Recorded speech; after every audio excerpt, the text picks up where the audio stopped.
heart of Lahore, Shahbaz Taseer's life unfolded in the midst of Pakistan's elite, where power, privilege, and politics collided. Born into one of the country's most influential families, Shahbaz was no stranger to fame, fortune, and high-profile connections. As the son of Salman Taseer, the fearless and progressive governor of Punjab, his life was shaped by a legacy of both admiration and controversy. His father, a man known for his intellectual strength and unflinching advocacy for human rights, took a bold stand against Pakistan's notorious blasphemy laws, a stance that would ultimately make him a target. But Shahbaz's journey, marked by wealth and influence, would soon take a dark and unimaginable turn. For many, Salman Taseer represented the hopes of a more liberal and inclusive Pakistan. Yet for others, he was a figurehead of liberalism that threatened the deeply ingrained conservatism of the nation. This ideological conflict made him a target for extremist forces, and his assassination in January 2011 by his own bodyguard, Mumtaz Qadri, shocked the nation. It was a brutal, calculated act that ripped apart the Taseer family and sent ripples of grief through Pakistan's progressive circles. The killing marked the beginning of a devastating chapter in the life of Shahbaz and his family, one that would bring unimaginable challenges, but also remarkable strength. Growing up in Lahore, Shahbaz Taseer was far removed from the struggles faced by the common man. His childhood unfolded in the sheltered embrace of one of Pakistan's wealthiest and most prestigious families. He attended the Lahore American School, an elite institution that catered to the children of diplomats, industrialists, and politicians. There, Shahbaz was not just a student, but a product of his environment, a world where luxury, exclusivity, and privilege were the norms. The school itself symbolized a certain kind of affluence, a space where students lived out the lives of the elite, far removed from the realities of Pakistan's poverty-stricken neighborhoods. Friends from Shahbaz's youth recall him as a confident, charismatic individual, always well-dressed and surrounded by the finest things money could buy. He had access to the best resources, be it cars, clothes, or travel, and his life was punctuated by the lavish comforts of the upper class, whether attending high-profile social gatherings or enjoying vacations abroad. Shahbaz's childhood was one of ease and enjoyment. However, as with all lives of privilege, there existed a hidden pressure to live up to the family legacy. As the son of a powerful politician, there was an unspoken expectation that Shahbaz would one day carry the torch of his father's ideals and influence. But for most of his youth, that responsibility seemed a distant concern, far removed from the carefree days of his adolescent years. Despite the wealth and comfort surrounding him, Shahbaz's family was not immune to the harsh realities of the political landscape. Salman Taseer's open defiance of Pakistan's blasphemy laws had garnered him both admiration and intense animosity, particularly from radical groups. His progressive stance made him a target, and as governor of Punjab, he was consistently in the crosshairs of extremists who viewed his views as an affront to their ideological and religious convictions. The Taseer family's public visibility meant that their lives were never truly private. Shahbaz's upbringing, though cushioned by privilege, was also marked by the constant shadow of political intrigue and the ever-present threat of danger. Salman's open advocacy for reform, his defense of minorities, and his calls for greater secularism made him a symbol of defiance in the face of a rising tide of religious extremism. As a result, the Taseer family lived under the constant threat of violence and retaliation. Still, Shahbaz, like many of his peers, carried on with his life, unaware of the impending storm that would soon change his world forever. On the morning of August 26, 2011, Shahbaz's life took a dark and irreversible turn. As he drove to his office in Lahore, his car was intercepted by a group of armed men in a bold, daylight kidnapping. The attack was swift, precise, and executed with the sort of military efficiency that spoke of planning and coordination. Shahbaz was taken from his vehicle, his bodyguards rendered helpless in the face of the ambush. The abductors were ruthless in their execution, blindfolding him and stuffing him into the back of their vehicle. Within moments, Shahbaz was transported from the streets of Lahore to an unknown location, marking the beginning of a nightmare that would last nearly 5 years.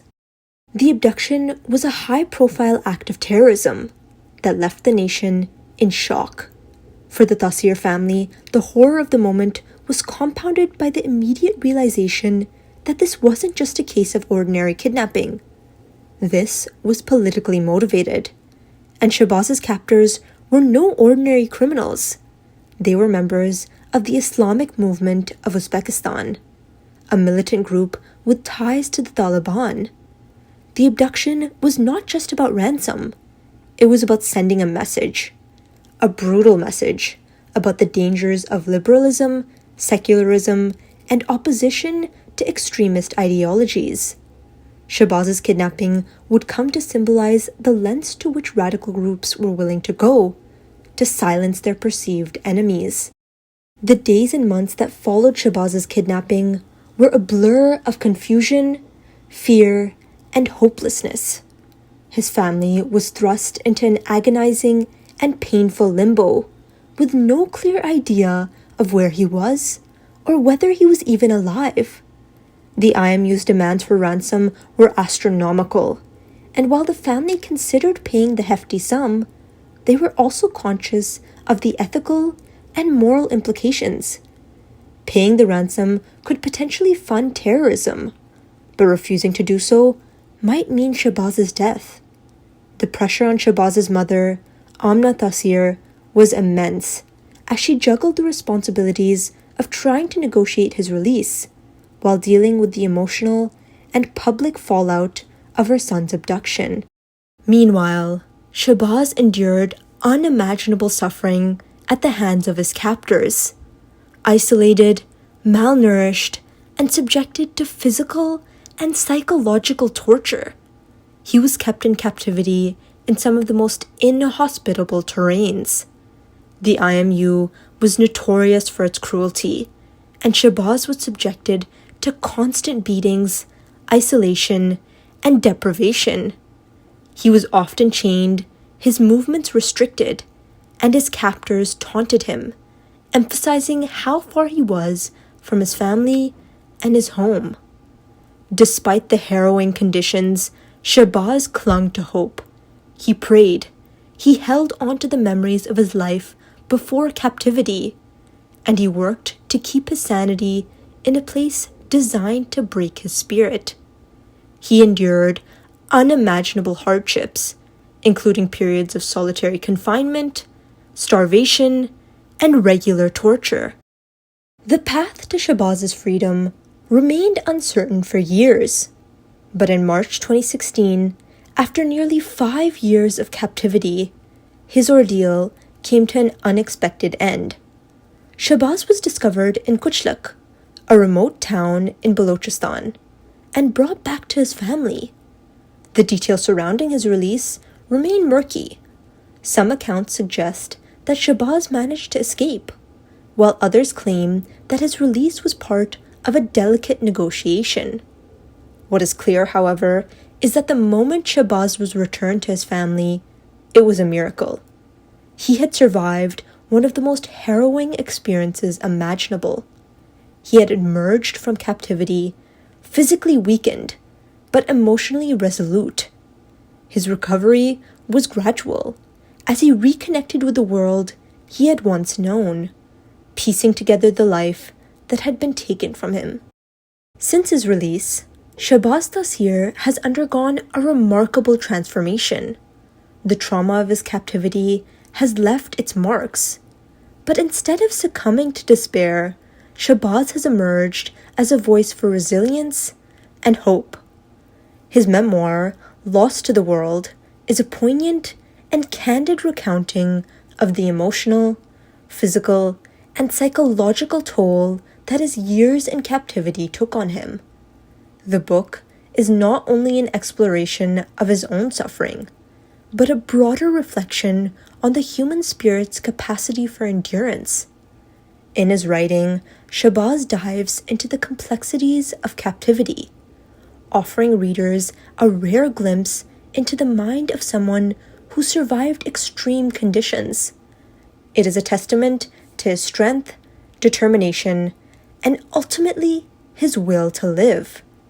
Beyond the book, Shahbaz has engaged in public speaking and has become a prominent advocate for human rights and the victims of terrorism.